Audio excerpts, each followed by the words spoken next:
얼마 전 부산 일대의 식당에서 고급 와인을 사달라는 형식의 노쇼 사기가 잇따라 지자체가 긴급 경고 문자를 돌리기도 했죠.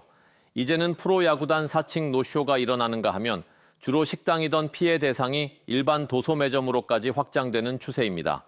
조진욱 기자가 보도합니다. 프로야구 NC 다이노스가 올린 긴급 공지문입니다. 선수단을 사칭한 식당 노쇼 사기가 빈번하니 주의하란 내용입니다. 실제로 하나이글스와 전북현대 등 국내 프로스포츠계가 노쇼 범죄에 악용되고 있습니다. 사실관계를 확인해 보니 저희 선수단은 그렇게 대규모로 식당 예약을 한 적이 없어서 스포츠가 인기가 좋아지다 보니 그런 사례들이 좀 많아지는 것 같은데, 노쇼 범죄는 주로 유명인과 공공기관 등을 사칭해 식당을 단체 예약하곤 이후 구하기 힘든 물건을 대신 구매해달라며 결제를 유도하는 형태를 띱니다. 그동안은 식당이 주로 타깃이었다면 이젠 일반 도소매점까지 피해 대상이 늘고 있습니다. 특히 명함과 사업자 번호를 도용하는가 하면 취약 시간인 은행 마감 직전에 이체를 유도하는 등 수법도 교묘해지고 있습니다. 실제로 부산의 한 판매점에서는 지역 복지관을 사칭하는 수법에 당해 1,000만 원 넘는 돈을 송금하고도 보이스피싱이 아닌 일반 계좌란 이유로 송금 취소를 못했습니다. 결국 경찰 수사로 받아야 하는데 대부분 동남아 등 해외에 있어 쉽지 않습니다. 최근 1년 새에 일어난 노쇼 사기만 500건이 넘습니다. 해외와의 공조가 필요하다 보니 노쇼에 활용된 계좌를 사기 의심 계좌로 보아서 보이스피싱과 동일한 수준의 보호장치를 마련할 필요가 있다. 선의를 노려 사회적 신뢰까지 무너뜨리는 고약한 노쇼 범죄. 실질적인 예방책 마련과 각별한 주의가 필요해 보입니다. KNN 조준욱입니다. 국내에서 두 번째로 높은 101층 부산 LCT 랜드마크 타워동이 재난 대처에 취약한 것으로 드러났습니다. 주거 공간과 숙박시설이 공존하는 레지던스, 즉 생활형 숙박시설을 초고층 건물에서 운영하면서 문제가 커지고 있습니다. 김건영 기자가 현장을 살펴봤습니다. 부산 LCT 세개동 가운데 가장 높은 랜드마크 타워동. 22층부터 94층까지 전체의 70%가량인 560여실이 생활형 숙박시설 레지던스입니다. 내부를 살펴봤습니다. 제대로 닫히지 않는 방화문들이 부지기수입니다. 화재가 났을 때 급격한 연소 확대 방지에 심각한 구멍이 뚫린 겁니다.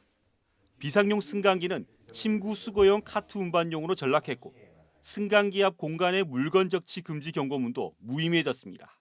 초고층은 화재에 항상 취약한데 그 체크아웃 시간에 사람들이 이렇게 몰리면서 우왕좌왕하는 모습을 보면서 이거 화재가 나면 더위 우왕좌왕할 건데 이 답이 정말 없겠다. 객실 위탁 운영업체들이 제각각이다 보니 잦은 시설물 파손에 대한 책임 주체도 모호합니다. 게다가 접객 시설 미비로 인한 투숙객들의 혼잡상을 보면 걱정은 더 커집니다. 그래도 초고층에 화재가 났을 때 감당할 수 없는 일이 벌어질 것이다. 저는 그렇게 봐지고 초고층 건축물 훈련, 재난 훈련하고 하는 것들을 제가 그 동영상으로 보기도 했는데 저희들은 그렇게 훈련을 할 수 있는 여건조차도 안 된다. 애시당초 방제에 더욱 신경을 써야 할 초고층 건물을 지으면서도 그 용도를 분명히 하지 않은 게 근본 원인입니다. 거주 세대와 숙박시설이 뒤섞여 모두가 불편과 위험을 떠안게 됐고 불편 탓에 갈수록 거주 세대가 줄고 숙박 위탁 호실이 늘면서 사정이 더 악화되는 지경입니다. LCT 레지던스를 주거용으로 용도 변경하자는 움직임에 소유자 70%가량이 동의하고 나선 이유입니다. KNN 김건영입니다. 폐배터리로 인한 폐기물 처리 시설이나 야적장 화재는 막기도 힘들지만 진화도 어렵습니다. 결국 미리 분리배출하는 게 유일한 해법인데 하루빨리 폐배터리 분리배출 관리 체계를 강화해야 한다는 지적이 많습니다. 안영기 기자입니다. 생활 폐기물들이 하루 30톤 이상 모여드는 경남의 한 폐기물 처리 시설입니다. 이 처리장에서는 최근 폐기물에 딸려 들어온 폐배터리에서 불이 날 뻔했습니다. 다행히 초반에 연기를 보고 진화했지만 각종 폐기물 속에서 폐배터리를 찾아내기는 쉽지 않습니다. 여기서 선별은 불가능합니다. 따로 분리 배출을 해야 되는데 공지 안에 여러 가지를 섞어놨기 때문에 100% 저희가 파봉을 할 수 없는. 특히 종량제 봉투 안에 숨겨진 폐배터리가 충격을 받거나 비를 맞으면 화재 가능성은 더 커집니다. 발열량이 높아 다른 폐기물들에 옮겨붙기도 쉽고 불이 번지는 속도도 빨라 진화 자체가 어렵습니다. 결국 애초에 버릴 때 폐배터리를 무조건 분리배출하는 것 외에는 예방이 불가능합니다. 이런 휴대폰 보조 배터리나 리튬이온 배터리가 내장된 소형 전자기기들은 원래 분리배출 대상입니다. 하지만 전용 수거함이 설치되어 있지 않거나 분리수거 대상인지 몰라서 일반 쓰레기로 버려지는 경우가 많습니다. 환경부 훈령의 폐배터리는 분리수거해야 한다고 되어 있지만 일단 전용 수거함 자체가 거의 없습니다. 전용 수거함이 설치됐다 하더라도 그 수가 적거나 구석에 방치돼 있어 제대로 활용이 되지 못하는 게 현실입니다. 잘 버리는 곳에 놔놔야 잘 버리지. 졌는데 안 버리는데 놔놔면 종량제 봉투에 이어가 그냥 버리삐지. 때문에 폐배터리를 분리배출할 수 있도록 제도부터 전반적인 체계 자체를 강화해야 한다는 지적이 많습니다. 생산자에게 자기가 생산한 물량의 90% 이상을 반드시 회수하게 하고 지자체와 법률로 강력한 법 제도를 만들어서 분리수거되지 않으면 안 되도록.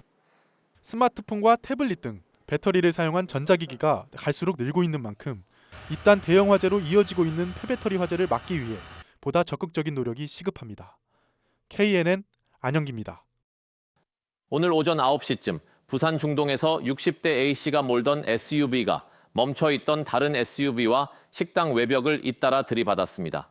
A씨는 근처 마트 주차장에서 후진을 하다 뒤에 있던 승용차를 들이받은 뒤 150m가량을 돌진하다 사고를 낸 것으로 확인됐습니다.